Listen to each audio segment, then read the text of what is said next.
My name's Sue Campbell, and I'm a Rotarian, and I'm a journalist. I've been a journalist for about 50 years or so, mainly newspapers, magazines, and a little bit of broadcast. And I'm a journalism and media law trainer. I've been a member of Rotary for about 15 years. I'm a member at Darlington Club, which has about 80 members.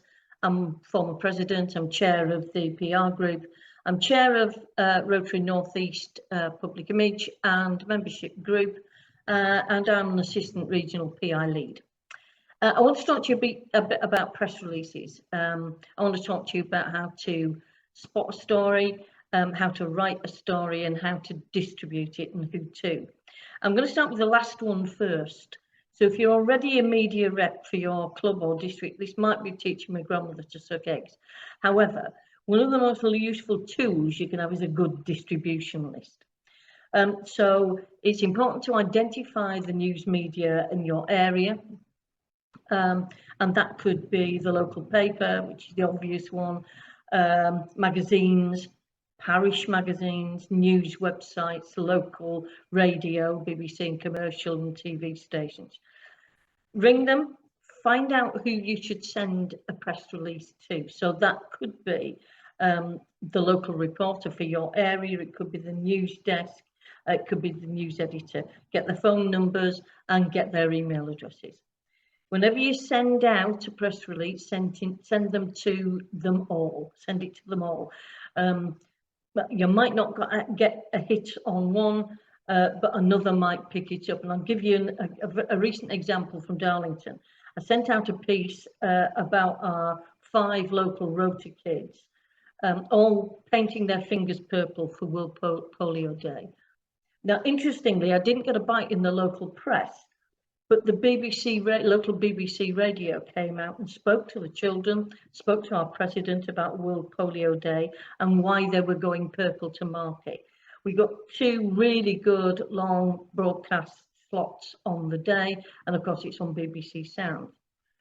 So spotting a story, I always advise people to use what I'd call them, what would I tell them down the pub test. So here's a little example. If you've come home on the bypass, the road's been closed, there's diversions and you're late by 3 hours because the road's closed because of an accident. And in that accident, you find out that 2 people, a mother and a daughter, have been killed in a crash where their car caught fire in a collision with a stolen lorry. So what jumps out at you there? It's not the road closure, of course. It's not the diversion. It's not the 3-hour delay, although this might be the chronological order in which you've got this information. And it's not that it involved a stolen lorry. It's that a mother and daughter are burned to death in an accident. That's obvious. And that's what you tell them down the pub if they said, what happened on the bypass today? So think about something you might be involved in. You've organised, let's say, the local fete over the last 13 years. And how can you make the report of that fete, the press release you're going to send out, how can you make that different and interesting? So think about what jumps out at you. Is it the amount of money you've raised? Is it more than you've ever raised before? Have you got a new beneficiary? It could be a record number of visitors. It could be a new attraction, a celebrity visitor, anything that makes it stand out, and that's where you start. So writing a press release, a successful press release, is readable, engaging, concise and accurate. There are some kind of general do's and don'ts which can be applied to all written material, and I can't go through a few now. Do introduce clearly with an accurate summary. That's called an intro, and I'll come back to that, with which the reader can engage and makes them want to read on. Do understand what you're writing.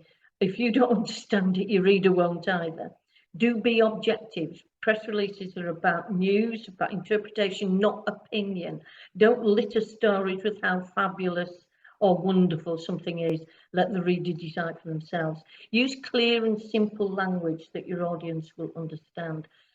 Do use quotes, if at all possible, maybe from your president or the organizer, a beneficiary, whatever.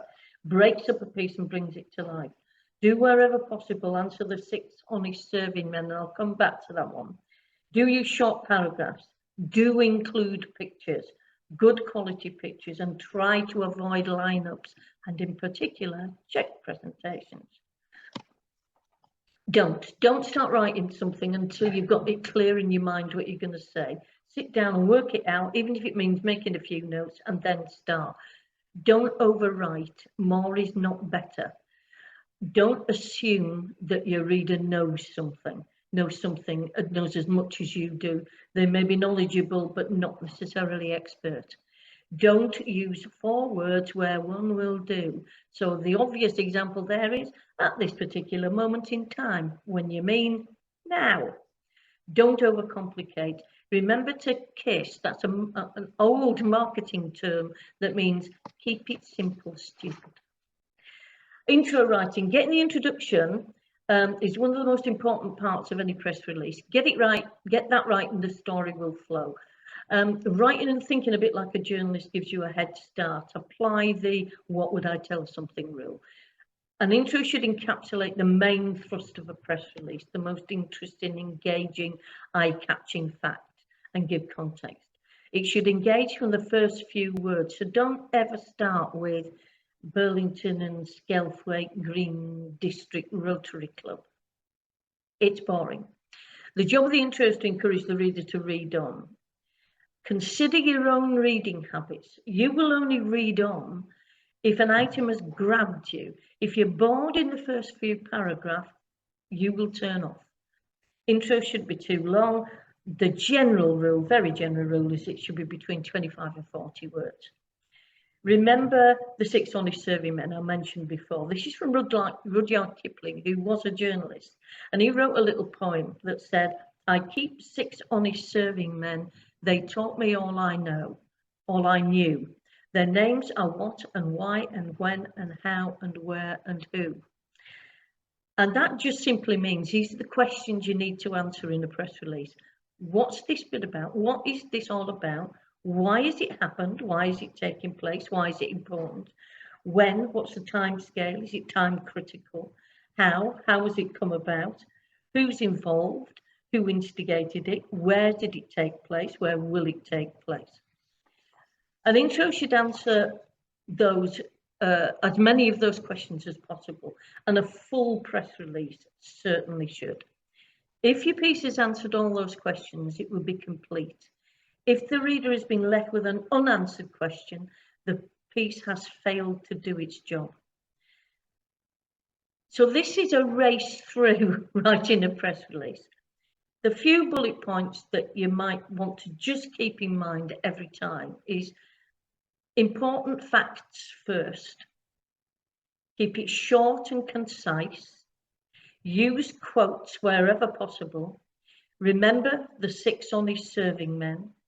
Send a good picture. Know your news outlets. I sincerely hope that helps.